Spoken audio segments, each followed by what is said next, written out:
News first channel ವೀಕ್ಷಕರಿಗೆ ಭವಿಷ್ಯ ಈ ದಿನ ಕಾರ್ಯಕ್ರಮಕ್ಕೆ ಸ್ವಾಗತ.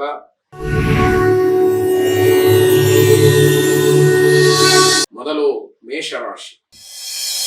ಮೇಷರಾಶಿಯವರು ಮಕ್ಕಳ ಜೊತೆಯಲ್ಲಿ ದಿವಸ ಬಹಳ ಸಂತೋಷವಾಗಿರ್ತೀರಿ. ಇದು ನನ್ನ ಪ್ರಕಾರ ಒಂದು ಯೋಗ ಅಂತಾನೆ ಹೇಳಬೇಕು. ಯಾಕೆ ಅಂತಂದ್ರೆ ನಿಷ್ಕಲ್ಮಶವಾದಂತಹ ಮನಸ್ಸಿರುವಂತಹ ಮಕ್ಕಳ ಜೊತೆಯಲ್ಲಿ ನಾವು ಸಮಯವನ್ನ ಕಳೀತೀವಿ ಅಂತಂದ್ರೆ ಅದು ನಿಜವಾಗ್ಲೂ ಕೂಡ ನಮ್ಮ ಪಾಲಿಗೆ ಬಂದಂತಹ ಭಾಗ್ಯ ಅಂತ ಹೇಳಿ ಭಾವಿಸ್ಬೇಕು. ಅಂತಹ ಒಂದು ಯೋಗ ನಿಮಗೆ ಈ ದಿವಸ ಲಭ್ಯವಾಗಿದೆ ಅನ್ನುವಂಥದ್ದು ಮುಖ್ಯವಾಗುತ್ತೆ. ಪ್ರವಾಸದ ಬಗ್ಗೆ ಮಾತುಕತೆಗಳನ್ನ ನಡೆಸಬಹುದು. ಯಾವುದೋ ದೂರಿಗೆ ಪ್ರವಾಸವನ್ನ ಹೋಗಬೇಕು ಅನ್ನುವಂತಹ ಒಂದು ವಿಚಾರ ಮುನ್ನೆಲೆಗೆ ಬರುವಂತದ್ದಾಗುತ್ತೆ. ವಿದ್ಯಾರ್ಥಿಗಳಿಗೆ ಉನ್ನತ ಶಿಕ್ಷಣದ ವಿಚಾರ ತುಂಬಾ ಗಾಂಭೀರ್ಯವನ್ನು ಪಡ್ಕೊಳ್ಳುತ್ತೆ. ಅದರ ಬಗ್ಗೆ ತುಂಬಾ ಆಲೋಚನೆಗಳು ಬರ್ತಕ್ಕಂಥದ್ದು. ಆತುರವಾದಂತಹ ನಿರ್ಧಾರಗಳಿಂದ ಮಾತ್ರ ಕೆಲಸದಲ್ಲಿ ವ್ಯತ್ಯಾಸವಾಗುತ್ತೆ. ಅದನ್ನ ಹೊರತಾಗಿ ಯಾವ ತೊಂದರೆಯೂ ಯಾವ ವ್ಯತ್ಯಾಸಗಳು ಕೂಡ ಇಲ್ಲದೆ ಇರತಕ್ಕಂಥದ್ದು. ಶಾರದಾ ಪರಮೇಶ್ವರಿಯನ್ನ ಪ್ರಾರ್ಥನೆ ಮಾಡಿ ಶುಭವಾಗಿ. ವೃಷಭ ರಾಶಿ. ಶಾಂತಿ, ತಾಳ್ಮೆ ಇದು ಮಾತ್ರ ನಿಮಗೆ ಅನುಕೂಲಕರವಾಗಿರತಕ್ಕಂತಹ ದಿವಸ.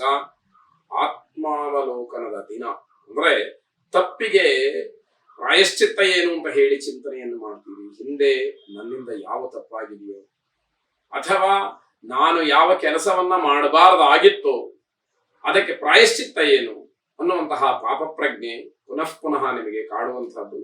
ಅಗತ್ಯವಾಗಿ ಆ ರೀತಿ ಏನಾದರೂ ಇದ್ರೆ ಅದನ್ನ ಸರಿಪಡಿಸ್ಕೊಡಿ ಅನ್ನುವಂಥದ್ದು. ಭೂಮಿಗೆ ಸಂಬಂಧಪಟ್ಟ ಹಾಗೆ, ಜಮೀನಿಗೆ ಸಂಬಂಧಪಟ್ಟ ಹಾಗೆ ಏನೋ ಒಂದಷ್ಟು ವಿಚಾರಗಳು ಚರ್ಚೆಗೆ ಬರುವಂತಹದ್ದಿರುತ್ತೆ. ಮನೆಯವರ ಸಲಹೆ ಬಹಳ ಮುಖ್ಯ. ದೊಡ್ಡವರು ಯಾವ ರೀತಿಯಲ್ಲಿ ನಿಮಗೆ ಸಲಹೆಯನ್ನು ಕೊಡ್ತಾರೋ ಅದೇ ರೀತಿಯಲ್ಲಿ ನಡ್ಕೊಂಡ್ರೆ ನಿಮಗೆ ಅನುಕೂಲವಾಗುತ್ತೆ. ಆರೋಗ್ಯದ ಬಗ್ಗೆ ಹೆಚ್ಚು ಗಮನವನ್ನ ಕೊಡಬೇಕು.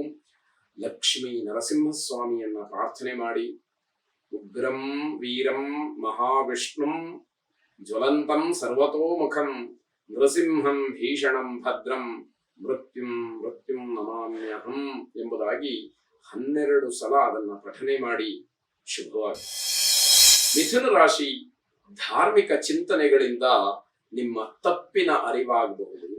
ಅಂದ್ರೆ ಧರ್ಮ ಕಾರ್ಯಗಳನ್ನ ಮಾಡಬೇಕು, ಭಗವತ್ ಚಿಂತನೆಯನ್ನ ಮಾಡಬೇಕು, ಆಸ್ತಿಕತೆಯನ್ನ ಕಾಪಾಡಬೇಕು, ಸನಾತನ ಧರ್ಮದ ಅನುಯಾಯಿಯಾಗಬೇಕು, ಅದನ್ನ ರಕ್ಷಣೆ ಮಾಡಬೇಕು.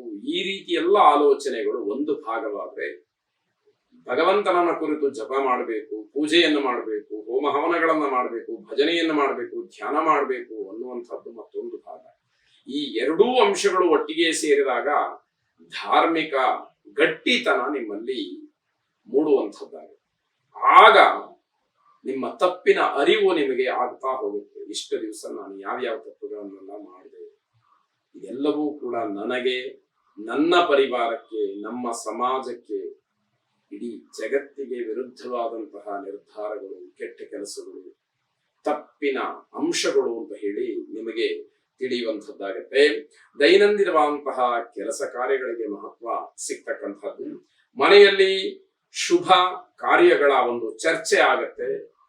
ಆ ಮಂಗಳ ಕಾರ್ಯವನ್ನ ಮಾಡಬೇಕು ಅನ್ನುವಂತಹ ಒಂದು ಗಟ್ಟಿಯಾದ ನಿಲುವು ಮುನ್ನೆಲೆಗೆ ಬರ್ತಕ್ಕಂಥದ್ದು.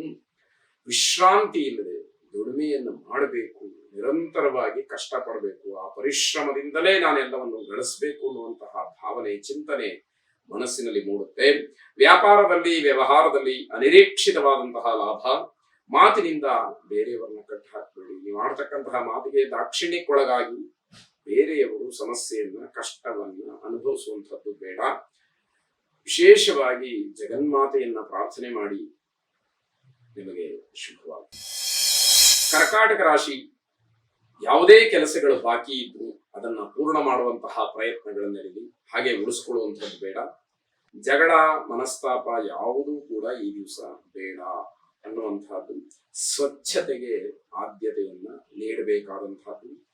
ಧಾರ್ಮಿಕ ಭಾವನೆಗಳಿಗೆ ಧಕ್ಕೆಯನ್ನು ತಂದುಕೊಳ್ಬೇಡಿ. ಯಾವುದೋ ಒಂದು ಶಿಸ್ತುಬದ್ಧವಾದಂತಹ, ನಿಯಮಬದ್ಧವಾದಂತಹ ವಿಚಾರದಲ್ಲಿ ನೀವು ತೊಡಗಿರ್ತೀರಿ. ದಿನನಿತ್ಯದ ಕೈಂಕರ್ಯವಾಗಿರುತ್ತೆ ಅದು. ಅದನ್ನ ಬಿಟ್ಟು ನೀವು ಉಳ್ಕೊಳ್ಳುವಂಥದ್ದು ಬೇಡ. ಯಾವುದೋ ಜಪವೋ, ಪೂಜೆಯೋ, ಪುನಸ್ಕಾರವೋ ಅಥವಾ ದೀಕ್ಷೆ ಪಡೆದಿರ್ತಕ್ಕಂಥದ್ದು, ಗುರೂಪದೇಶವು ಈ ರೀತಿ ಏನಾದರೂ ಇದ್ದ ಪಕ್ಷದಲ್ಲಿ ಅದ್ಯಾವುದನ್ನು ಕೂಡ ಬಿಟ್ಟು ಬೇರೆದಕ್ಕೆ ನೀವು ಮನಸ್ಸನ್ನು ಮಾಡುವಂಥದ್ದು ಒಳ್ಳೆಯದಲ್ಲ. ಸ್ಪರ್ಧಾತ್ಮಕವಾದಂತಹ ಪರೀಕ್ಷೆಗಳಲ್ಲಿ ಯುವ ಜನತೆಗೆ ಜಯ ಸಿಗ್ತಕ್ಕಂತಹ ದಿವಸ ಇದು. ದುರ್ಗಾ ಪ್ರಾರ್ಥನೆಯನ್ನ ಮಾಡಿ ಆ ಜಗನ್ಮಾತೆ ನಿಮ್ಮನ್ನ ಸದಾ ರಕ್ಷಣೆ ಮಾಡಲಿ. ಜಯಂತಿ ಮಂಗಲಾಕಾಲಿ ಭದ್ರಕಾಲಿ ಕಪಾಲಿನಿ ದುರ್ಗಾ ಕ್ಷಮಾ ಶಿವಾಧಾತ್ರಿ ಸ್ವಾಹಾ ಸ್ವಧಾ ನಮೋಸ್ತುತೆ ಎಂಬುದಾಗಿ 8 ಬಾರಿ ಹೇಳಿಕೊಳ್ಳಿ. ನಿಮಗಿರತಕ್ಕಂತಹ ಅಷ್ಟ ಕಷ್ಟಗಳನ್ನ ಆ ದೇವಿ ದುರ್ಗಾ ಪರಮೇಶ್ವರಿ ನಿವೃತ್ತಿ ಮಾಡಲಿ. ಶುಭವಾಗಲಿ.